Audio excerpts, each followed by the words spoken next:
कहते अन्नी पीवे कुत्ती चटे। सेम पोजीशन है जनाब। है गौरमेंट ने स्टिकर सिस्टम जारी किया है कि जनाब स्टिकर पाड़ो तो इन्ने नंबर से तुम मैसेज करो तो पैसे लभेगा। अव्वल तो लोगों को शौर ही नहीं, शौर होवे तो करते मैसेज तो क्यों उल्टा जाता। यह हालात हो रहे हैं। यह देखो यह पलट सींता आ देखो, ये एक इस साइड से भी एक स्टिकर गया, एक इस साइड से गया।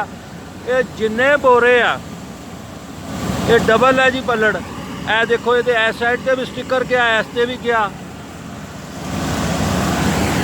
ए देखो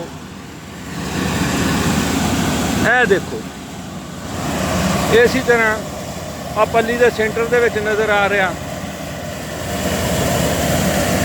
ए नज़र आ रहा।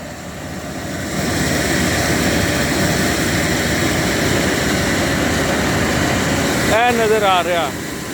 मेरी रिक्वेस्ट है वो बहुते पढ़े लिखे अनपढ़ा अगे कि अगर तुसी सबसिडी देनी है खाद के उत्ते काश्तकार नूं तो तरीके नाल दो, उन्होंने मंगता फकीर ना बनाओ, उन्होंने लाटरी का आदि ना बनाओ।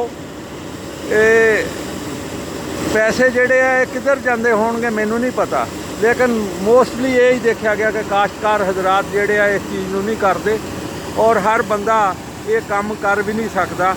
लिहाजा रिक्वेस्ट तो ये है कि जो स्टिकर सिस्टम है इसकी बजाय कोई होर सिस्टम अडॉप्ट कर, सानू मशवरा पुछ लैन तो दे देंगे। यह देखो यह स्टिकर नज़र आ रहा है और नज़र आ रहा है। सेम ही पोजीशन इन्हों के जोड़े बोरे आ उन्होंने है जिन्होंने ने बाजरा भरिया है। यह बोरे है जिन्हों के फसल पाई है, इन्हों के भी स्टिकर इसी तरह ही नज़र आ रहे हैं।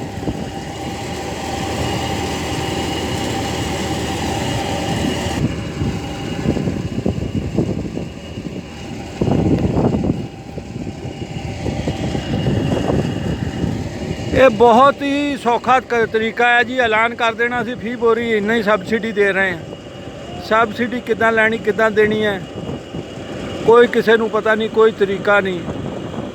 काश्तकार तबका खसूसन खाद पानी बीज इस्तेमाल करने वाला वो हजे अनपढ़ है। मेरी रिक्वेस्ट है मुतलका गौरमेंट अगे, और मैं ये कहन लगा कोई शर्म महसूस नहीं करता इस वेले 2019 दे विच जिहड़ा भी लाइव स्टाक का मिनिस्टर है और सैकटरी आ वो अच्छे बंदे आ। लाइव स्टाक का महकमा साडे मुल्क च बहुत वधिया काम कर रहा, लेकिन वजीरे ज़राअत और वजीरे सैकटरी ज़राअत मैं कहूँगा नाहल लोग सिर्फ पब्लिसिटी करते हैं और जिमींदारों का कोई ख्याल नहीं करते। मेरी हुकूमत अगे गुजारिश है कि ये जेड़े दोए बंदे बदले जान। ऐ कोई तुक है, ऐ कोई गल है जी बनती। हुण कहो जी जिमींदार, वो जिमींदार नूं अल्लाह दे बंदे जे तुसीं कुछ देना है तो बंदे दे पुत्तां तरह दिओ।